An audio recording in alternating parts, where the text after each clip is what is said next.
All right, thank you.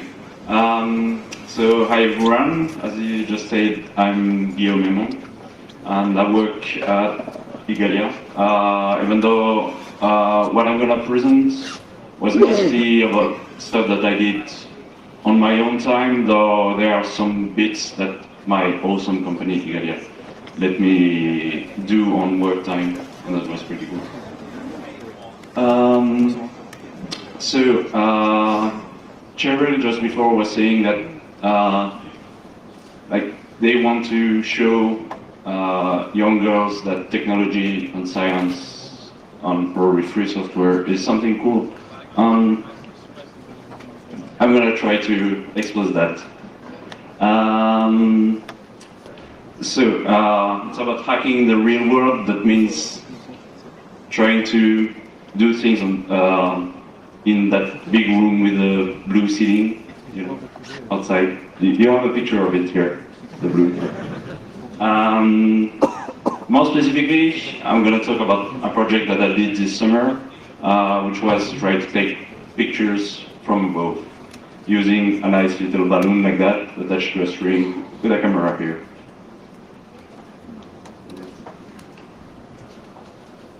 So, more specifically, that was the main idea of the project. So, having a balloon, a camera, a string. We did that at kind of hippie, artsy festival called Nowhere. It's very cool. So you had hippies, you had some artistic stuff, a lot of tents, and we thought, yeah, we're gonna try put a balloon up, take pictures for the whole week of the event, and try to do things with that. Most exactly, that was like the string was 100 meters high. No, that's the other button. Sorry. So that's what I call a very low orbit satellite. Why I call it that way? Simply because you have, when the balloon is up, well, it's not like these projects are trying to take pictures of the stratosphere or something like that, so the balloon stayed at 100 meters high and didn't go higher. We didn't cut the string. But still you have your balloon, your camera, whatever systems you put that stay there for a few hours and you cannot access them directly. So one of the problems with that is how do you press the button of the camera? How do you take pictures? For that project, obviously we were on a budget. We had some financing from the Nowhere Arts Committee or whatever it was called. But we still had to add some from our pockets, so we were generally going the cheap options.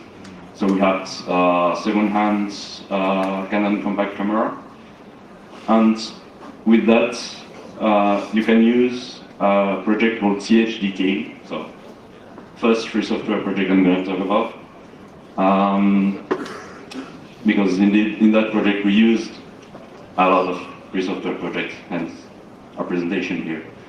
And I kind of thank you to the community, because without free software this wouldn't have been possible. So the Canon Hack Development Kit, it's basically a firmware addition. It's not a separate firmware that you can install on most compact Canon cameras. And using that, you can do funny things like script your camera in Lua or script your camera in BASIC if you're a bit crazy. And so, so we programmed the camera with that to take a picture every minute while it was up, and it worked. So then the second issue is like monitoring. Like, indeed it worked, but how do you know when the balloon is up? Is it working? Is it taking a picture? Has it set faulted or something? So we thought of doing some electronics, playing with an Arduino board, having an FM emitter attached to it, have it check on the camera via a USB shield for Arduino, so I think you stick to your Arduino on the that would plug via USB to the camera. And yeah, I got to the point where I could emit beeps. I could even emit like kind of uncoded signals in like a modem style, and I managed to almost decode them using new radio. And yeah, that was cool. Only then I had to still put the USB in, connect the thing to the USB to the camera. And it was like already probably April or May, and the event was at the start of July.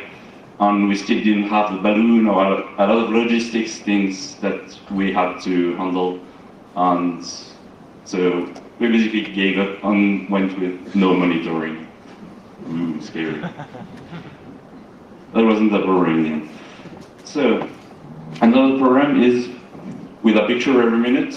The idea was to make a time lapse. Here's an example of a time lapse taken at nowhere as well, like another project from Raul Sorosal, this is the guy who installed that.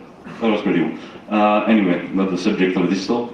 And so how do you do a time lapse?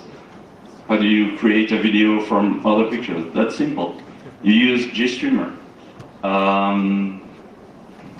So basically there's an element called multi-file SRC, and you can give it JPEGs, and from that it gives you a video stream and you can encode it and everything. So it was just a relatively simple GStreamer pipeline with GS technology. Like no coding involved basically. It was rather easy, so kudos to GStreamer. And then there was another program. Things were a bit like Joe the Hippo here. You can see that the image is not very stable, it's moving. That video was taken from a boat. Can show it again, maybe.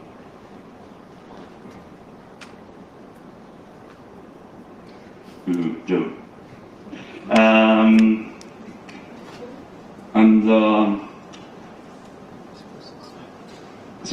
Yeah, with a camera from a balloon, we had similar difficulties of shakiness, but even worse, because you have a balloon, it's in some position, you take a picture. 1 minute later, when you take the second picture, the camera is going to rotate around the screen, the balloon is going to move with the wind, some other position. So 2 consecutive frames in your videos are going to be very different, and you end up with a video that's just pure flickering. I can show an example. That's like 1 frame. That's the next frame.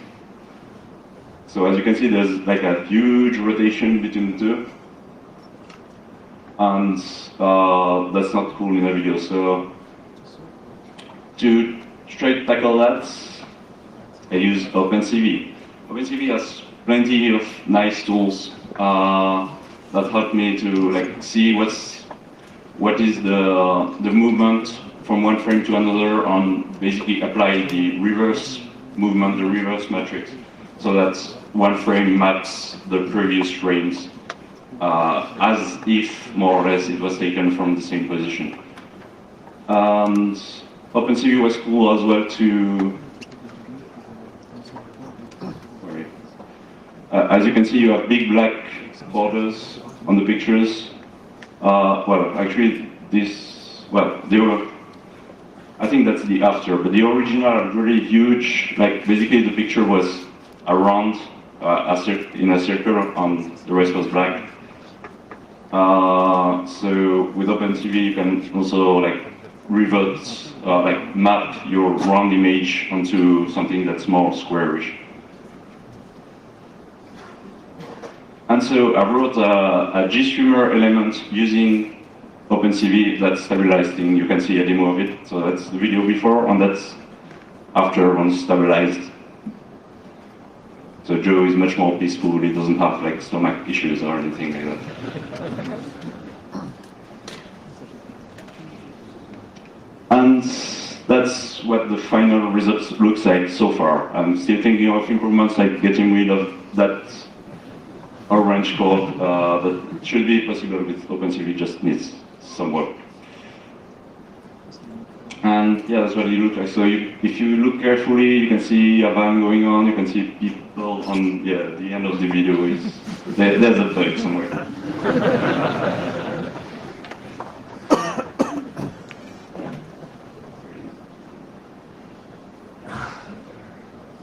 But yeah, that's the idea now.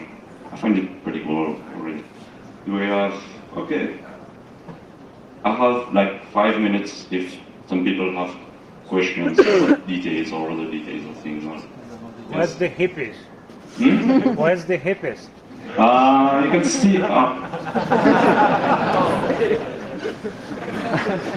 You can see like these points are like people going around. Like here, you can see a group that was scattering. There are some people. Yeah, you can try to spot them. Like these dark points are like hippies.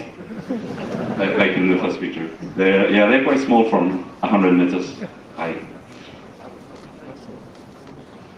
Yes? Is there a limitation on height?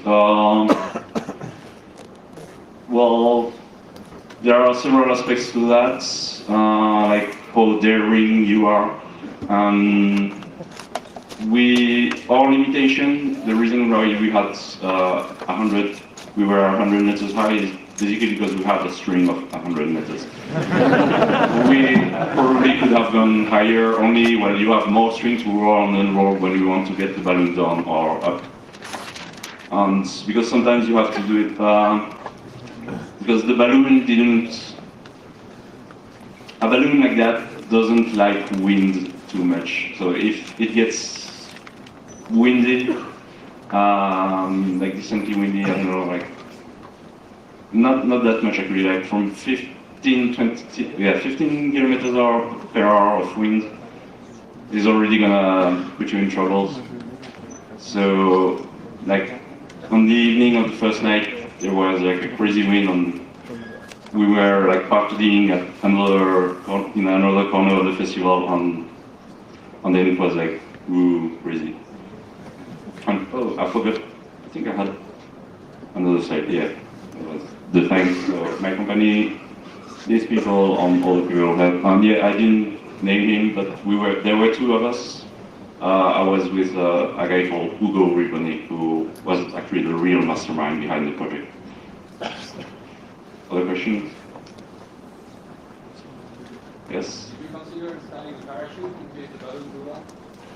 Did we consider installing a parachute? We did consider it at some point and quickly discarded it because like everything, we didn't have the time. It didn't seem like that much of a priority. We were trusting the rope basically. It was some good like kite rope in, I don't remember the name of the material, but it could theoretically support like 100 kilos. And the pool we measured from our balloon was like maybe 2 kilos. And with like very big winds, it could maybe reach 10 kilos or something like that. We were far below the limits. Even though at some point when we attached the balloon, we didn't really know how to do this and we like almost lost it. But we didn't. Yes? Anyway. When the balloon was up, there were two kilos of pull in the rope? Was there still 2 kilos of pull on the rope when the balloon was up with the load, I guess you mean? I don't remember what the total pull empty was more than 2 kilos. I think it was more like 3 or 4. Then we had a load of around 1 kilo, so it was, yeah, around 2 or 3 kilos, I think. That means you can get 2 kilos of rope higher. Yeah, we could have got 2 kilos of rope higher, yeah, indeed. But the rope actually was rather light. I think these 100 meters were probably, I don't remember how much, but like less than 100 grams probably, or in that order of magnitude. That's pretty light. Yes? you use OpenCV and you wrote an extension that uses OpenCV and produced it. Yes. So you didn't have to do any other changes to any of the other pieces of software. Sorry? Did you have to do any other changes to any of the software? Did I have to do other changes to the software? So not really. I wrote that element that uses OpenCV. Actually, it's like, I think, less than 500 lines of Python. And yeah, just using Python bindings of OpenCV. And no, I didn't have bad bugs on. I think my time is up. So, thank you all. And if you have more questions on this day, to offer me a beer or just find me maybe around here or just in the corridor. Thank you.